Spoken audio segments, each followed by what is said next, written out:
First story is titled, Am I the a-hole for telling my mom my brother and I were not her pawns to rename when it worked for her?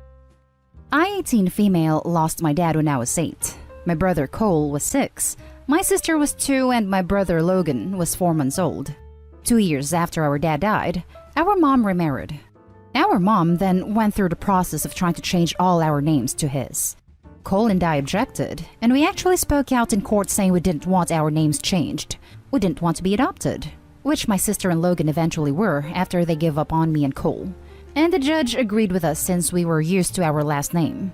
It was always a point of contention, and our mom refused to acknowledge our last name anyway and always called us the stepdad's last name, family. Always.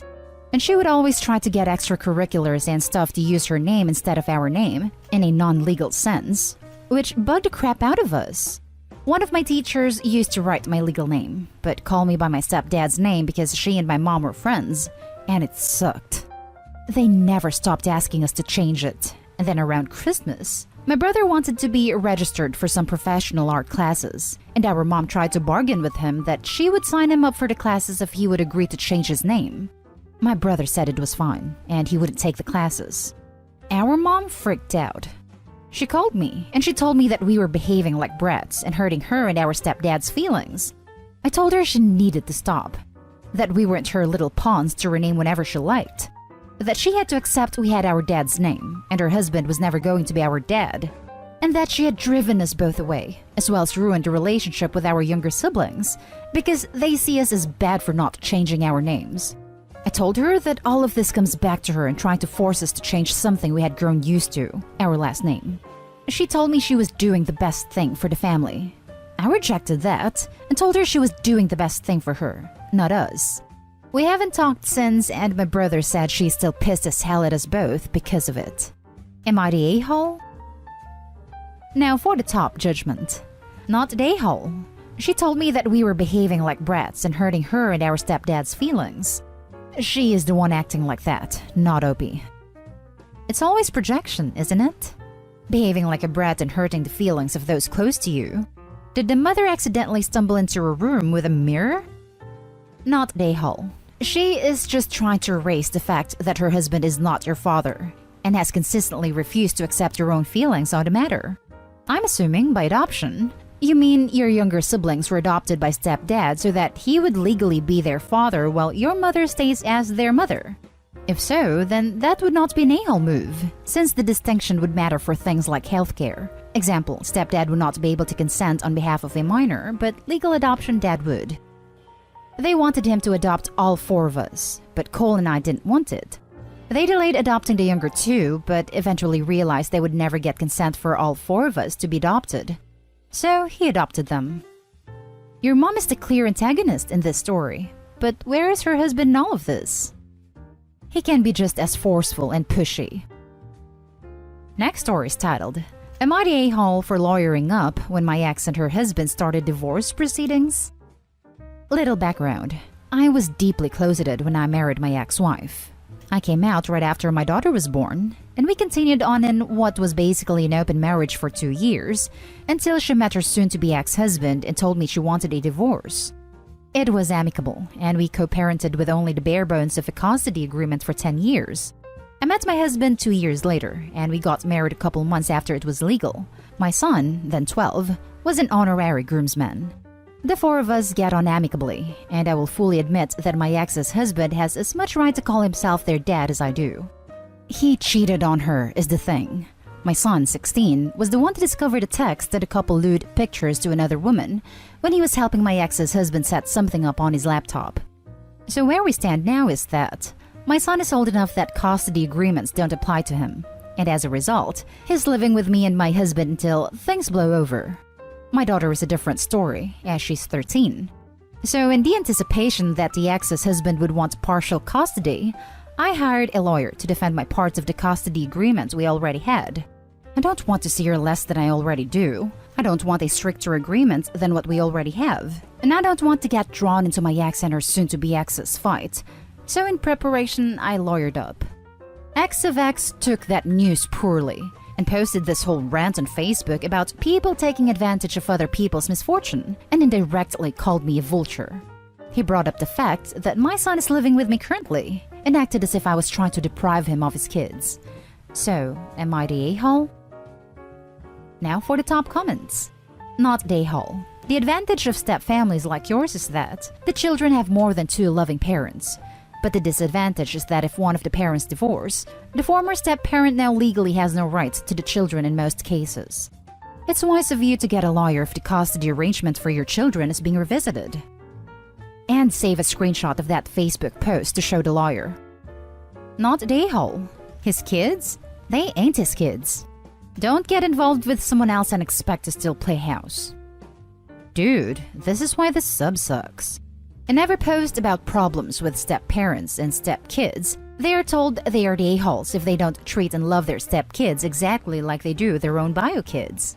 And that the entire step-family, step-grandma and grandpa, are complete a-holes if they don't treat them the same. Example, paying for bio/adopted kids schooling and not step-kids. Bigger presents for bio-grandkids. The difference is, and why lots of step-parents don't treat them the same, is they aren't their parents if a divorce happens. Unless the step-parent has adopted a step-kid, there is a high chance they will not be allowed to see them anymore. Lots of step-families realize that their relationship with the step-kids only lasts until the bio-parent decides it ends. That can make bonding even more difficult, and in that many step-kids have two parents already.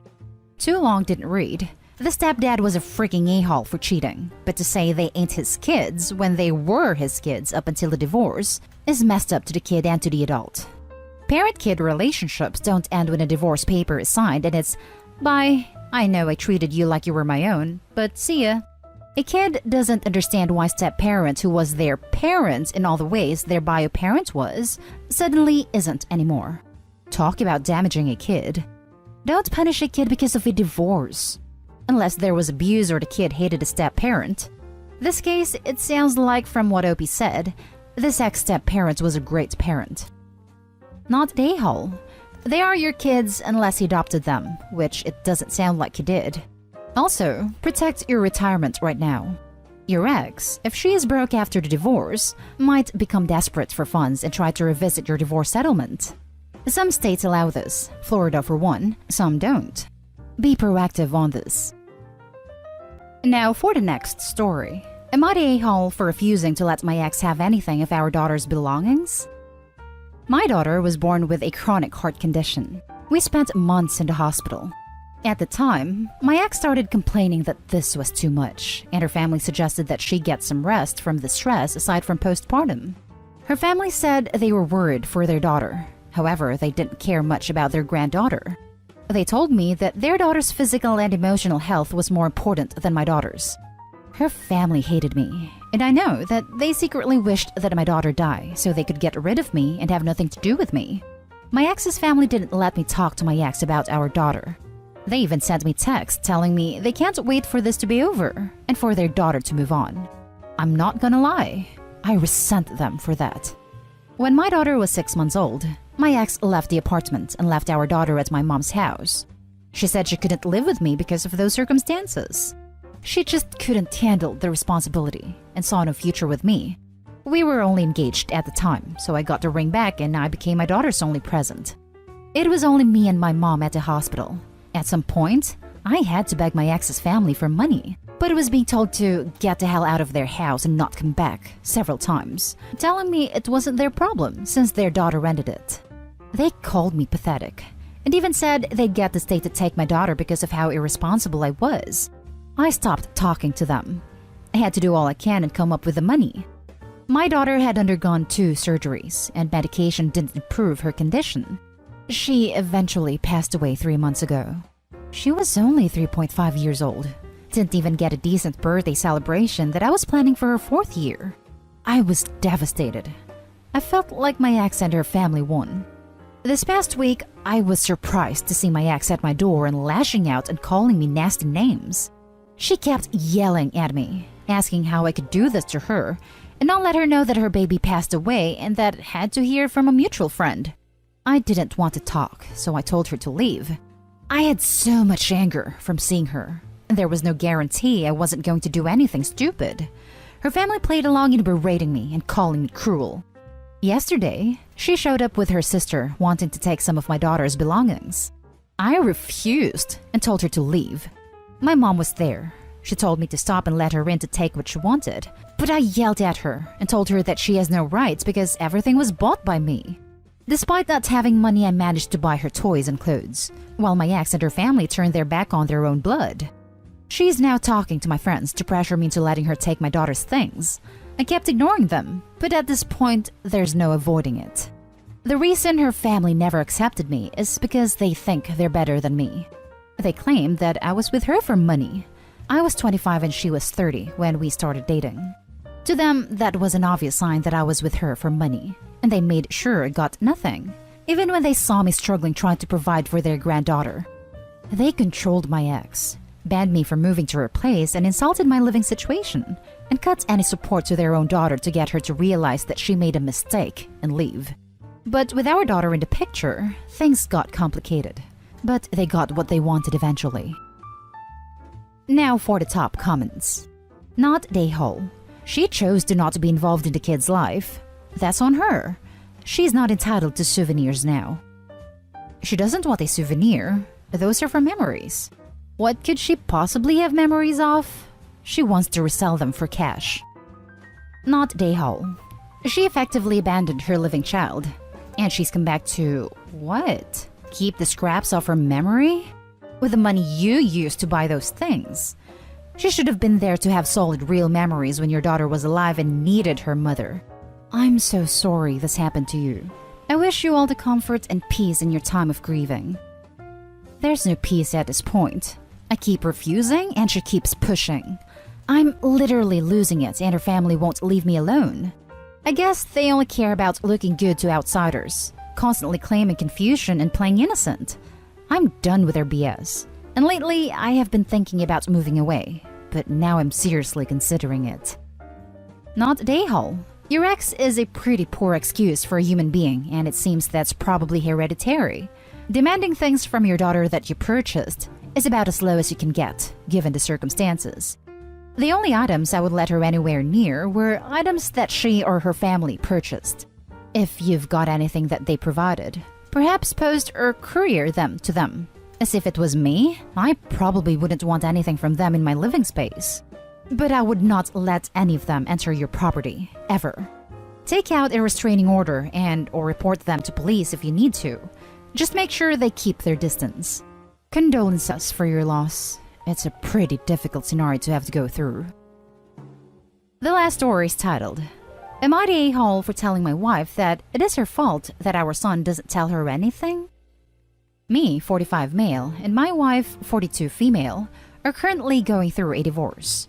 We have been married for 17 years, and the past few haven't been the best in my opinion. We have 3 kids, 11 female, 14 female, 17 male, and the custody has been a big issue and has caused many arguments. The main argument is happening because our son, unprompted, asked if I could have sole custody of him. This request absolutely floored my wife. She couldn't understand why this was happening and accused me of coercing our son. The thing is that my wife and son haven't had a decent relationship in a long time.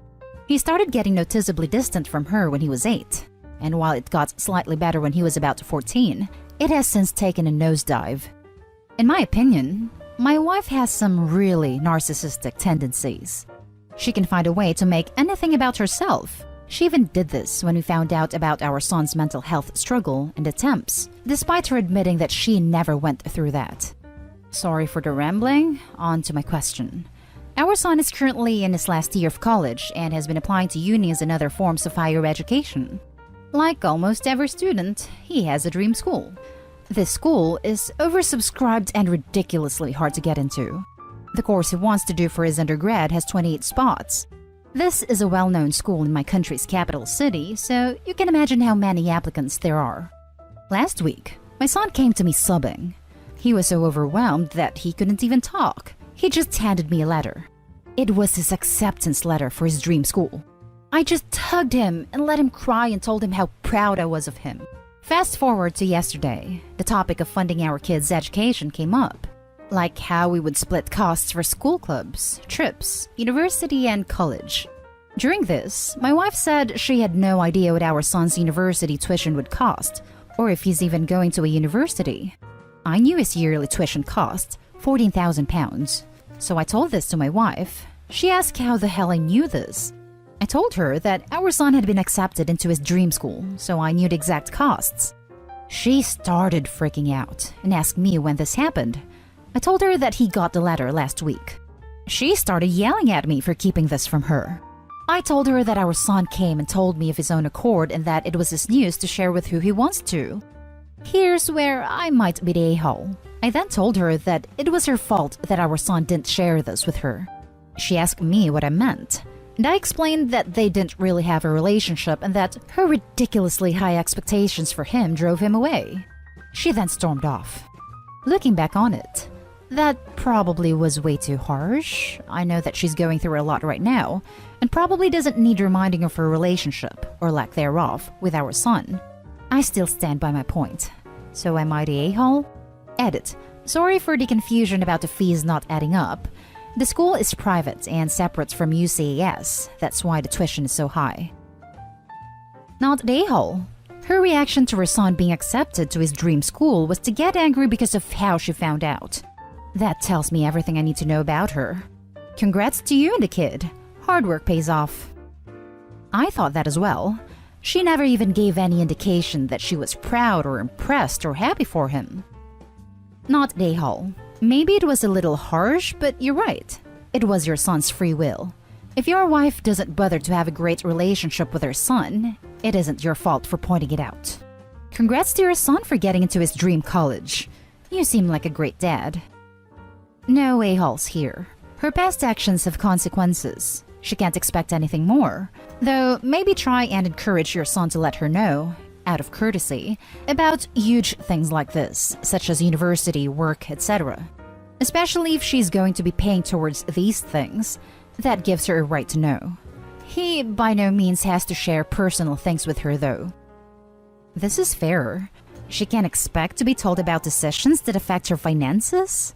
This was a conversation about how they would be splitting costs for son's school, and Opie's getting all it's his news to share or not about it while asking for thousands of dollars a year to pay for it?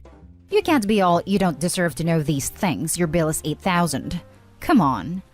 Would like to hear the other side of this, honestly. Until then, I think it's no a-holes here. And that's the end of this video, folks. As always, leave a comment and hit like and subscribe. And if you want more of this content, turn your notification on to get updated on the latest videos. And I'll catch you in the next one. Stay safe.